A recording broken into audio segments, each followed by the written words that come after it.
আরশিনগর প্রথম পর্ব। লেখিকা যোগফল শূন্য। চৈত্র মাস। তীব্র তাপদাহে যেখানে পুরো দেশ পুড়ছে, সেখানে সিলেট অঞ্চলে প্রশান্তির বৃষ্টি। রমজান মাসে বৃষ্টি যেন এই অঞ্চলের রোজাদারদের জন্য আলাদা স্বস্তি এনে এসেছে। এই বছর বসন্ত পুরোপুরি পেরোতে না পেরোতেই রমজান মাস চলে এলো। রমজান মাসকে সংযমের মাসও বলা হয়। পুরো পৃথিবীর ধর্মপ্রাণ মুসলিমরা রমজান মাসে সিয়াম সাধনা করেন মহান আল্লাহ তাআলার সন্তুষ্টি অর্জনে। রাইসাও তার ব্যতিক্রম নয়। রাইসার আজ দুদিন ধরে খুব জ্বর। মনে হচ্ছে তার মাথা সহ পুরো শরীর ব্যথা করছে। তবুও সে আজ রোজা রেখেছে। যদিও তার মা দিলারা খাতুন বলেছিলেন আজ রোজা রাখতে হবে না, রোজা ভেঙে কিছু খেয়ে নিতে। কিন্তু রাইসা রোজা ভাঙার পক্ষপাতী নয়।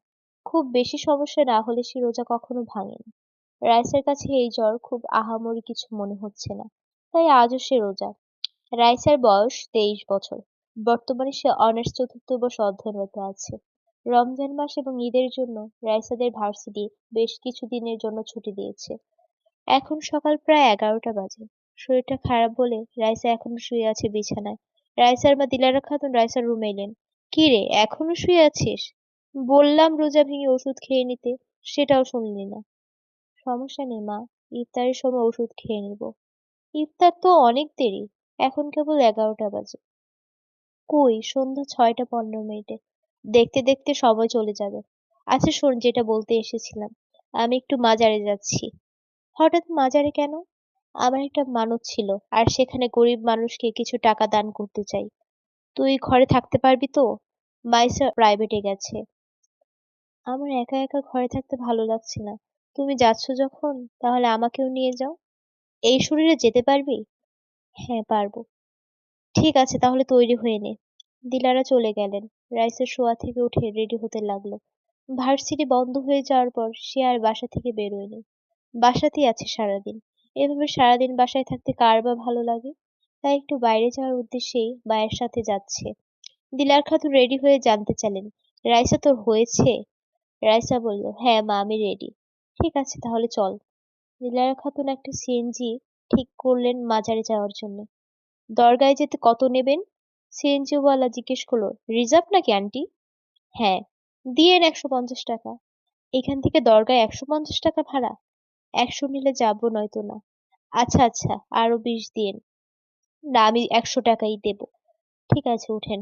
রাইসা আর তার মা সিএনজিতে উঠে বসলো। ঈদের সময় তাই রাস্তায় প্রচুর যানজট। এই যানজট অতিক্রম করে যেতে যেতে প্রায় জোহরের ওয়াক্ত হয়ে গেল। আজান শুনে দিলারা খাতুন বললেন, রাইসা, নামাজটা পড়ে নিই আগে। রাইসা বলল, ঠিক আছে মা। ওরা দুজন অজু করতে গেল। হযরত শাহজালাল রাদি আল্লাহুর মাজারে মহিলাদের নামাজের আলাদা ব্যবস্থা আছে। সেখানে মহিলাদের নামাজের সংরক্ষিত রুমে দিলারা খাতুন আর রাইসা ঢুকলো নামাজ পড়তে।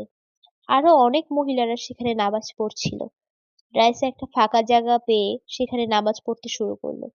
নামাজের শেষ বৈঠকে সালাম ফেরানোর সময় রাইসা চোখ পড়লে তার ঠিক বাম পাশে বসে নামাজ পড়তে থাকে একটা অপরূপ সুন্দরী মেয়ের উপর। মেয়েটাকে এক পলক দেখে রাইসা একবার স্তব্ধ হয়ে গেল। মেয়েটার চেহারায় যেন একটা স্নিগ্ধ সুন্দর কোমল এক ভাব আছে। তার দিকে তাকালেই মনে একটা আলাদা প্রশান্তি কাজ করে। কয়েক সেকেন্ড রাইসা অপলক তার দিকে তাকিয়ে থাকলো। তারপর চোখ ফিরিয়ে মোনাজাত শুরু করলো। মোনাজাতে রাইসা কি চেয়েছিল সেটা অবশ্য জানা যায়নি। যখন তার মোনাজাত শেষ হলো তখন পুনরায় বাম পাশে তাকিয়ে দেখলো মেয়েটা নেই। রাইসার বুকের মধ্যে হারিয়ে ফেলার একটা মৃদু ব্যথা শুরু হলো। সে দ্রুত বসা থেকে উঠে দাঁড়িয়ে মেয়েটাকে নামাজের রুমে খুঁজতে লাগলো। না, মেয়েটা কোথাও নেই। রাইসা যখন মেয়েটাকে খুঁজতে খুঁজতে হন্তদন্ত হয়ে নামাজের রুমের দরজার কাছে গেল, তখন তার মা দিলারা খাতুন এসে জানতে চাইলেন, এভাবে কোথায় যাচ্ছিস? আমি তো এইখানে। রাইসা তাড়াহুড়োর মধ্যে বলল, মা তুমি দাঁড়াও, আমি আসছি। বলে মাকে আর কোনো কথা বলার সুযোগ না দিয়ে সে মাজারের বিশাল প্রাঙ্গণে মেয়েটাকে খুঁজতে লাগলো। সেখানে আরো অনেক নারী পুরুষ শিশু এসেছে নিজেদের মনস্কামনা নিয়ে। এত মানুষের ভিড়ের মধ্যে রাইসা শুধু সেই মেয়েটাকে খুঁজছে, কিন্তু মেয়েটা কোথাও নেই। এত অল্প সময় মেয়েটা কোথায় গায়েব হয়ে গেল সেটাও বুঝতে পারছে না রাইসা। কিছুক্ষণ মাঝারে ঘোরাঘুরি করে মেয়েটাকে না পেয়ে মন খারাপ করে আবারও নামাজের কক্ষে চলে গেল সে। রাইসাকে এতক্ষণ পর আসতে দেখে তার মা দিলারা খাতুন কিছুক্ষণ ঝাড়ি দিলেন। কি সমস্যা তোর? এইভাবে কেউ বাজারে ছোটাছুটি করে? কি খুঁজছিলি? আর আমাকে রেখে এভাবে একা চলে এলি? যদি হারিয়ে যেতিস? মা, আমি এখন যথেষ্ট বড় হয়েছি। আমি আর এখন তোমার সেই ৫ বছরের ছোট মেয়ে নেই যে হারিয়ে যাব। অযথা দুশ্চিন্তা করো না তো। পাকা পাকা কথা শিখেছিস যত। চল বাইরে চল। হ্যাঁ, চলো। নামাজের কক্ষ থেকে বের হওয়ার সময় রাইসা শেষবারের মতো আবারও মেয়েটা যেখানে বসে নামাজ পড়ছিল সেখানে তাকালো। তখন কিছু একটা তার চোখে পড়ল। সে তার মাকে বলল, মা, তুমি বাইরে যাও, আমি আসছি। বলি সে ওইখানে গিয়ে জিনিসটা তুলে হাতে নিল। একটা চেইন। দেখে মনে হলো সোনার। রাইসার মনে হলো চেইনটা সেই মেয়েটারই হবে। রাইসা কি মনে করে চেইনটা তার ব্যাগে রেখে দিল। নামাজ কক্ষ থেকে বেরিয়ে এসে দেখলো তার মা বাইরে বসে থাকা ভিক্ষুক আর দরিদ্র শিশুদের দান খয়রাত করছেন। মাজারে দান বাক্সেও কিছু টাকা রাখলেন দিলারা। এরপর মাজার জিয়ারত করে রাইসাকে নিয়ে চলে এলেন মাজারের বাইরে। দিলারা রাইসাকে জিজ্ঞেস করলেন, তা এখন কি করবি? কি করবো আবার, বাসায় যাব। ঈদের জন্য তো কিছুই কিনলি না। মার্কেটে যাবি একবার? না, মার্কেটে যেতে পারবো না, শরীর ভালো লাগছে না। পরে কিনবো সুস্থ হয়ে গেলে। ঠিক আছে। ওরা হেঁটে হেঁটে মেন রোডে গেল। চারদিক আবারও মেঘলা হয়ে এসেছে। যে কোনো সময় বৃষ্টি নামতে পারে। চৈত্র মাসে এভাবে আকাশ অন্ধকার করে কালবৈশাখীর মতো বৃষ্টি সত্যিই অপ্রতীক্ষিত। আসার সময় যেইভাবে সিএনজি পাওয়া গিয়েছিল, যাওয়ার সময় আর সেটা হলো না। অনেকক্ষণ অপেক্ষা করতে হলো তাদের। অতঃপর একটা সিএনজি পেয়ে বাসায় এসে পৌঁছালো তারা। সিএনজি থেকে নামতেই আবার ঝুম বৃষ্টি শুরু হলো। কোনোমতে বৃষ্টির থেকে গা বাঁচিয়ে বাসায় এসে ঢুকলো তারা। দিলারা খাতুন দরজার লক খুলতে খুলতে বললেন, অসময়ে এত বৃষ্টি বিরক্তিকর। রাইসা বলল, মা, আমরা মানুষরা আসলে কিছুতেই খুশি হই না। এখন যদি বৃষ্টি না হয়ে রোদ হতো, তখন বলতে গরমে অতিষ্ঠ হয়ে যাচ্ছ। আর যখন বৃষ্টি হচ্ছে, আবহাওয়া ঠান্ডা, তখন বলছো অসময়ে বৃষ্টি। উফ, তোর এইসব লেকচার থামাবি? কত কাজ বাকি জানিস? ইফতার রেডি করতে হবে। রাইসা কোনো কথা না বাড়িয়ে নিজের রুমে চলে এলো। বাইরে ড্রেস চেঞ্জ করে আবারও শুয়ে পড়লো। শরীর ভালো থাকলে অবশ্য মাকে ইফতার বানাতে সাহায্য করতো। বিছানায় শুতেই মাঝারে দেখা সেই মেয়েটার ভাবনা আবার মাথায় ঘুরতে লাগলো।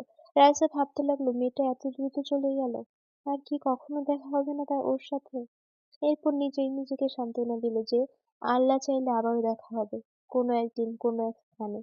ইফতারের সময় হয়ে এসেছে প্রায়। শুয়ে থাকতে আর ভালো লাগছে না দেখে রাইসা উঠে কিচেনে যায় মার কাজে হেল্প করতে। মা, কোনো হেল্প লাগবে?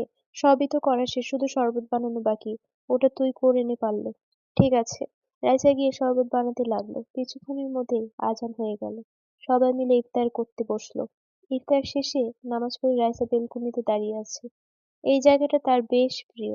কথায় আছে না, খুব প্রিয় কিছু সহচর্য বেশিক্ষণ পাওয়া যায় না। এই জায়গাটাও সেরকম। এখানে প্রচুর মশার উপদ্রবের জন্য প্রিয় জায়গা হলেও রাইসা আর বেশিক্ষণ থাকতে পারল না। চলে এলো রুমে। ২ দিন পর রাইসার জ্বর কমলো। আজ বেশ রোদ। বৃষ্টির ছিটেফোঁটাও নেই কোথাও। অথচ গত রাতে তুমুল ঝড় হয়েছিল। রাইসা বসে তার বোনের সাথে অনলাইনে কিছু ড্রেসের কালেকশন দেখছে। তখন তার মা তাদের দুজনকে ডাকলেন।